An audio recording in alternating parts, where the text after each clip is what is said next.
Yeah, good morning, everybody. It's KB5MIQ, big boy. Thought we'd have a little chat about some random stuff for the end of the week. Was close to breaking 500 on subs. I was 499 and 498. I don't know. I guess some people unsubscribe or Google changed it some. I don't know, but we're working on it. And I appreciate everybody who subscribed to the channel. Okay, got a few topics this week. Number one, still got my ongoing mic issue with the Yaesu. Can't quite figure it out. I asked a few questions and I got some of the NASA engineer answers. And I also went to the Everything Yaesu, All Things Yaesu on the Hill site, and I believe that's even bigger than NASA engineer answers. The biggest thing I could find on that site is none of the suggestions relate directly to the FT897B. Actually emailed them back. They said, "Oh yeah, just use the same settings on your radio. We didn't know the 897 wasn't on there." Well, I started out with what some of the first settings.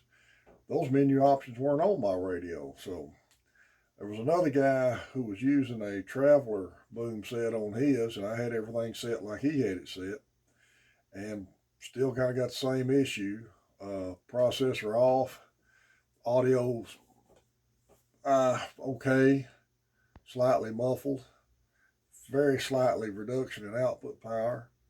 Processor on, audio sounds great, but the output power just drops off while you're talking. Taking it completely out, factory settings, factory mic, radio works great. So I don't know if anybody had any experience in the MFJ headset. I looked at one time, and they wasn't clear on how you could rig a push to talk on it. So I'm not real sure about it. So if anybody got experience with one of them or any other headset, leave me a comment. A few subjects we're going to talk about today, and again, anytime I tell y'all anything, it's just my opinion or observation. I'm not trying to tell you should do it my way. And when you ask these questions on social media, get ready for a ton of answers. Everything from the snarky response, you should have learned it when you took your lesson ticket, or the NASA engineer response. Now, I'm going to respond to two different things I've read here lately. One, grounding. And a lot of y'all going to say I'm not grounded enough. Probably right. Uh, I've got a ground rod outside my window with the pass through grounded and a way to attach the radio ground to it when I'm talking. I don't leave it attached all the time. Um, I don't have the formal ground bus and everything tied together outside like a lot of people say you should do. And I do this for this reason, and I'm not telling any of y'all to do this. But in my particular situation where I live, the area I live in is kind of lightning prone. Uh, my house, in one of the earlier videos, I described a hit I took to a Hustler G6 2 meter vertical. My parents live a tenth of a mile from me or less, and they've had multiple damage over the years from lightning strikes. And I did find this out going through electrician school, that if you take a lightning strike and it knocks out telephones and computer modems, more than likely what you've had is a strike close to the ground, close to your area on the ground, and that damage is coming back up your ground rod and knocking those things out on the ground from the ground side. And so my lightning protection is I disconnect everything in a lightning storm. Everything. Hadn't had any problem yet. So just do whatever you think works for you when it comes to grounding, and take information people give you, but you got to figure out what works best for your location for lightning history and things like that.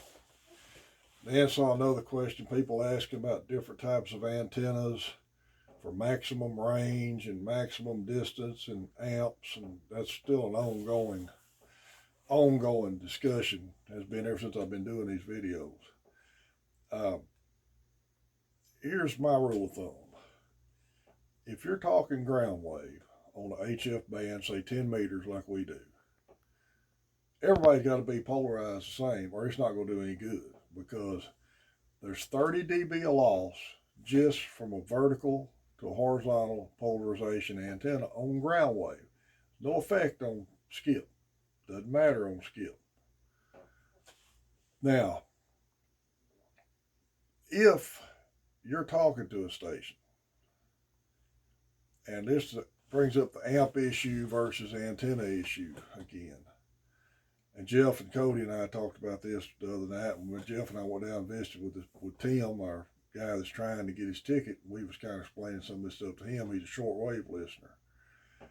If you're talking to a DX station and you're 5'9" on him and he's 5'9" on you with a 100-watt rig and a dipole, which is what I use on 17 extensively, and 160, are you going to gain anything by having a better antenna or a amp? You already got a 5'9" signal.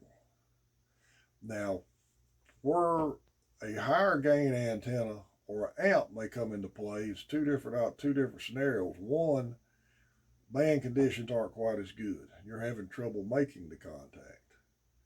That might help you be louder where you can get through faster. Or if you're a contester, country chaser, you're going to be the loudest guy he hears. Now, FCC rules on amateur radio says you're allowed to use the required amount of power to get the desired communication through. That doesn't mean you have to run a full kilowatt and a half. I personally don't own an amp. Might someday, not planning on it. If I'm working DX station, like I've said in earlier videos, when I hear a station I want to work, country on there I want to try to work, I'll listen. Especially if they're coming in good, so I feel like the band's not fixing to change, I'll listen. And if he's already in the QSO, and I'll listen for him to take a couple of calls. And if you really get to paying attention to that, you can figure out who he's going to take. And a lot of them will take the very first person they hear, or they'll take the last person they hear, or they're taking the loudest person. I worked a country several months ago by just sitting there being patient, because there was a guy that was 20 over on me booming in with an amp. And once he took that guy, I was the next one he took. You're just going to have a little patience if you're not going to run an amp and working a pile up. Contesters, I'm not a contester, and a contester will tell you an amp helps you win contests. And if that's your thing, that's great. I've got no problem with that. Is what we try to do with this channel is just give everybody the opportunity to realize that you can spend as much or as little as you want to in this hobby. And I prefer to put it into antennas and feed line versus amp. My 10 meter 2-element Moxon from MFJ is probably one of the best antennas I've used. Now, when I first got into this hobby, I had a 3-element 11 meter beam that W5HKV let me have, but he had trimmed down to where go 10. And it was a great antenna. It really was. Made a lot of contacts with it, and that was at a time when the 10 meter band was booming. Band's not booming so much now, but when I get on 10, I have real good luck using that antenna. 17, I'm using a homemade dipole. I worked Italy twice in the last week, worked South Africa on it, 100 watts barefoot, I don't have a bit of problem with it. Just remember, when you're working HF and you're going to set an antenna up, it's all going to depend on how much you want to spend, your budget, your location, type of antenna you're able to put up. That's a big factor. There's no way I can tell you exactly what you need to do. Just like this Tim, a shortwave listener, is working on his ticket. He asked me and Jeff to come down there the other day and kind of look at where he's going to set his shack up and his antenna ideas, just so he can get him an idea how he wants to do this. And we did, and we gave him our suggestions, and he already had a pretty good plan out anyway. So you have to figure out what's best for you in this hobby, because everybody will tell you what you're doing wrong, and everybody will tell you, a lot of people tell you, if you ain't doing it the way I tell you to do it, you're wrong. That ain't the way to do it. Now, I'm gonna plug a few pictures in on the end of this video. One is a ARRL antenna handbook. I highly recommend that, especially to a new guy starting out wanting to get on HF. That'll answer a lot of questions on antennas. Got a little cartoon I'm putting on there about guys get overwhelmed with this hobby by trying to buy everything right off the bat without having to learn how to use it before they start. And also got a picture of WD5HKV, diehard ham radio operator. On his 40-year wedding anniversary trip with his wife, he goes up on the tower at Hot Springs with his talkie, seeing how far he can make contacts. And if any of you have ever been to Hot Springs, you know the tower I'm talking about. It's a tall tower on top of a mountain. And every one of us has took a handheld up there to see how far we can bring repeaters up. So, well, HKV had a good wedding anniversary. We kidded him a lot about taking a radio with him there. Guys, keep looking into this hobby in every aspect you can afford to get into it. I hate to see people just tying themselves down to a talkie and VHF, because I'm afraid you'll get bored with it real quick. Remember, Main Trading Company, Paris, Texas, got some great sales on right now, and I think that, I don't know if it's still on, but I know they had that sale on. If it snows on Christmas, it's free, so you might check into that. Got a lot of good Facebook pages, your club pages: Four States Amateur Radio, Shreveport Amateur Radio, Dallas Amateur Radio, Cowtown Amateur Radio, Ham Radio Flea Market Trading Post, Texas Ham Amateur Radio, Ham Radio for Newbies, Amateur Radio Elmers, all good Facebook pages for information. Remember, we do our 10-meter roundtable still Mondays, Tuesdays, Thursdays, and Friday nights. And we didn't do it last night due to weather, but as long as the weather ain't on, we'll have it up there. We're on, start out around 28,450 on 10 at 7:30 Central Standard Time. And we'll always be in the novice tech portion, phone portion of 10 meters. If there's a net, sometimes there's some nets on 28,450. If the band's open and we're interfering with that, we'll move, usually up to 470.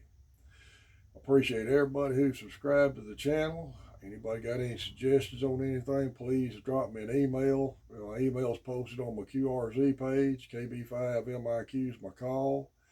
Appreciate everybody who subscribed to the channel. It's KB5MIQ Big Boy 73.